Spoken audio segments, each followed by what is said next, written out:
এবার একটু কাল কেমন?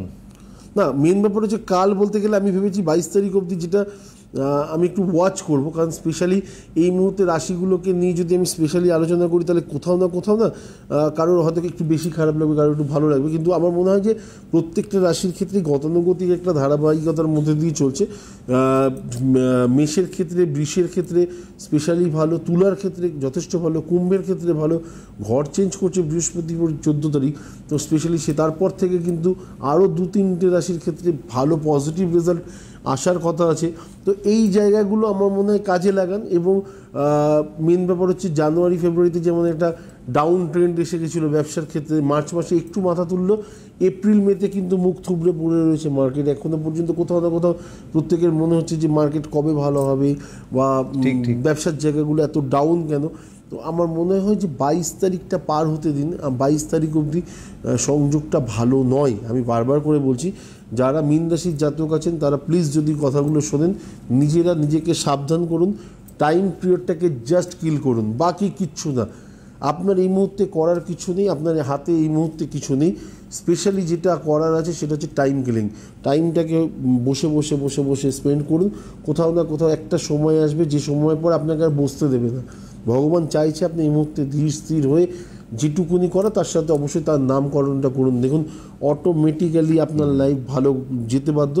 দ্বিতীয় কথা হচ্ছে যে ফলোয়ারিনী অমাবস্যা নিয়ে হয়তো আজকে আরেকবার বলছি, যেটা হচ্ছে গ্যারান্টি সহকারে বলতে পারি এই অমাবস্যাটাতে মীন রাশির জাতক যারা আছেন, মেষ আছেন যারা, কুম্ভ যারা আছেন তারা কাজে লাগান। এবং সিংহ রাশির ক্ষেত্রে একটু সমস্যা বেশি আছে এই মুহূর্তে, তারা কিন্তু কোথাও না কোথাও কাজে লাগান সময়টাকে। কারণ বারংবার অপারেশান, বারংবার বাড়ির জিনিসপত্রের ডিস্টার্ব, ইলেকট্রনিক্স জিনিসপত্রের ডিস্টার্ব, কোথাও না কোথাও অফিসে কোথাও না কোথাও পলিটিক্সের শিকার হয়ে যাওয়া, এই জিনিসগুলোর মধ্যে আপনি হয়তো পড়ে যাবেন। এবং কোথাও আমার মনে হয় যে যেখানে আপনার হতাশা বা মন খারাপের পরিমাণটা বাড়তে পারে, তো সেই জায়গাগুলো থেকে বেরিয়ে আসাটা জরুরি। ফলোয়ারিনী অমাবস্যাটাকে কাজে লাগান।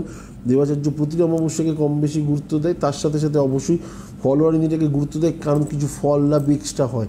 তো সেই কারণে এই অমাবস্যাটাকে কাজে লাগালে পরে যেটা পেতে পারেন সেটা হয়তো অনেক কিছু আনএক্সপেক্টেড, সেটা আমার মনে হয় জরুরি আছে জীবনে। খুব চমৎকার বলছেন এবং কতগুলো কথা বললেন। হয় কি, আমরা যতই সঞ্চালনা করি আর যাই করি, ব্যক্তিগত জীবন বলেও তো একটা ব্যাপার আছে, এবং সেইটার সঙ্গে আপনি বলছেন না, আমি মানে সচকিত চমকিত। ইলেকট্রনিক্স গুড, ওই যে গরম করে খাবার নষ্ট হয়ে গেছে, 1 নম্বর। মাইক্রোওভেন গেছে, আচ্ছা, একটার পর একটা সুইচ নষ্ট হচ্ছে, একটা ফ্যান গেল এই গরমের মধ্যে, এবং তার সঙ্গে চোখের প্রবলেমটা। আচ্ছা, হ্যাঁ, আপনার তো হ্যাঁ। তো আমি না শুধু শুনছি যে ভদ্রলোক বলছে এটা কি করে প্রত্যেকটা, এমন নয় তো যে আমার এই প্রবলেমগুলো, যে বস আমার মাইক্রোওভেনটা নষ্ট হয়ে গেছে, আমি বলেছি আপনাকে একবার না, একদম। ফলে এই যে ইলেকট্রনিক এত জিনিস থাকে, ইলেকট্রনিকের পেছনে গেলে না, ইলেকট্রনিক্সের সাথে সন্ধিদেবতার সাংঘাতিক টান রয়েছে, ভালোবাসার জিনিস। তো আগে ওই জিনিসগুলোকে মোটর, যন্ত্র, গাড়ির ব্যবসা, লোকে জিজ্ঞাসা করেন যে আমার চলবে কি না, মানে অনেকে জানে যে তার শনি ডিস্টার্ব আছে, তার সত্ত্বেও গাড়ি ব্যবসা করতে যায়, গিয়ে দেখা গেল গাড়িটা মাঝ রাস্তায় অ্যাক্সিডেন্ট করলো, তারপরে টায়ার খুলে চুরি হয়ে গিয়ে জাস্ট গাড়ির খোলাটা পড়ে থাকলো, তারপরে সারা জীবন ধরে সে গাড়ির ইএমআই দিল। আলটিমেট শনিদেবতা তাকে বলেনি যে তুই গাড়ির ব্যবসা কর। তো গাড়ির ব্যবসাটা ওর জন্য সবার লাইফে শ্যুট করে না। তো কিছু জিনিস থাকে, কেউ মোটরের ব্যবসা করতে যায়, কেউ হয়তো পার্সের ব্যবসা করতে যায়। এই জিনিসগুলো যখনই করতে যাবে আগে জানতে হবে যে আমার এই জায়গাটা কেমন আছে। অনেকে আছে যে যাদের শুক্র খুব ডিস্টার্ব আছে, তা সত্ত্বেও খাবারের ব্যবসা করতে যাবে, মানে রেস্তোরাঁ খুলবে, 7 দিন খুব ভালো চলবে, 8 দিনের বেলা থেকে দেখবেন চলছে না, যিনি মানে আলটিমেটলি রান্না করবেন, মেকানিক দোকানে আর নেই, ব্যাস রান্না বন্ধ, শাটার পড়ে গেছে।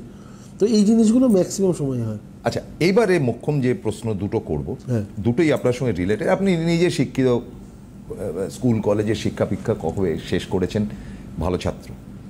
দুটো ব্যাপার, একটা হচ্ছে সদ্য সমস্ত স্কুলগুলোর রেজাল্ট বেরিয়ে একদম, এবারে আপনি যেটা বলেন যে আমার গুড টাইম থাকার মধ্যে আমাকে কিন্তু কামাল করে বেরোতে একদম, এবং আমি এমন কোনো সাবজেক্ট নিলাম, এটা কিন্তু বিয়ের থেকেও ডেঞ্জারাস। মানে বিয়ে হলে, ডিভোর্স হলে ঠিক আছে, একটা আমি সেটা ভালো বলছি না, কিন্তু আরেকটা অপশন থাকছে, এটা কোনো অপশন নেই। একবার সেটা পড়লে তাতে করে তোমার কেরিয়ার তৈরি করতে পারলে করলে, নইলে অথবা টাইম লস, আমাকে নতুন কোথাও যেতে হবে। এই যে জায়গাটা, এটা নিয়ে আপনার অ্যাডভাইসটা কি? না, মেন ব্যাপার হচ্ছে দেখুন, প্রত্যেকটা ছাত্রছাত্রী না মানে দিশা যে জিনিসটা আমরা বলি সেটা হয়তো নিয়তি বা বিধাতা, সে দিশাটাকে তার মধ্যে তৈরি করতেই থাকে। এবারে অনেক ক্ষেত্রে কি হয়, বাড়ির পরিচালকের ক্ষেত্রে মানে বাবা মা যারা ব্যাপারটাকে পরিচালনা করছেন, তাদের ক্ষেত্রে তাদের ইচ্ছার দাম দিতে গিয়ে হয়তো সেই স্টুডেন্টটা বলি হচ্ছে। এই জায়গাটাতে আমার আপত্তি থাকে। আমি সবসময় বাবা মাদের বলি, নিজের জেদ বা নিজের তেজটা সবসময় সন্তানের প্রতি নিয়ে গিয়ে আলটিমেটলি ভালো কিছু পাওয়া যাবে না। ও নিজস্ব একটা ব্যক্তিসত্তা, তাকে তার মতো করে খেলতে দিন, এগোতে দিন, তার মতো করে জায়গায় যেতে দিন। ওর ফেভারিট সাবজেক্টটা, ও যদি সায়েন্স না নিয়ে আর্টস নিয়ে বেশি কমফোর্টেবল থাকে, তাহলে ওকে সেইভাবে যেতে দিন। আর্টস নিয়েও অনেক দূর যাওয়া যেতে পারে। আপনার সঙ্গে বিভিন্ন ইনস্টিটিউশনাল জায়গা যেগুলো টেকনিক্যাল এবং ম্যানেজমেন্ট একদম কোর্স, যেগুলো আজকের দিনে যেটা প্রতি লক্ষ্য রাখে, একদম আপনার সঙ্গে কানেকশন তাদের খুব ভালো, যথেষ্ট। তো সুতরাং ইউ আর দ্য বেস্ট জাজ টু সিলেক্ট সামথিং এলস। না মানে মেন ব্যাপার হচ্ছে আমার মানে আপনার সঙ্গে যোগাযোগটা এত ভালো, বিভিন্ন এই প্রাইভেট ইনস্টিটিউটে তো এগুলো নতুন নতুন কোর্সগুলো করায় ম্যাক্সিমাম, কিন্তু আপনার মানে তাদের সঙ্গে বিস্তর চলাফেরা, তারা আপনাকে রেসপেক্ট করে, পার্সোনালি ডেকে গল্প করে, তাদের সঙ্গে আপনি টাইম কাটান অনেকটা।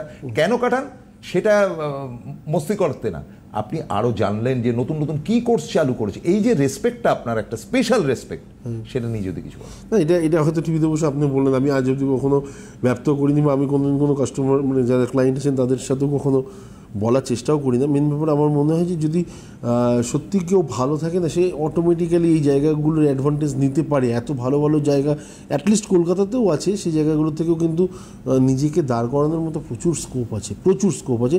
আমরা অনেক সময় বলি যে কলকাতাতে হয়তো এই মুহূর্তে কিছু নেই, বা যে প্রজন্মটা আমরা দেখছি এই মুহূর্তে তৈরি হয়েছে, তো সেই জায়গা থেকে দেখে মেন ব্যাপার খারাপ ভালো সব কিছু থাকবে, তার মধ্যে থেকে নিজেকে সাইড করে বেরিয়ে আসতে হবে।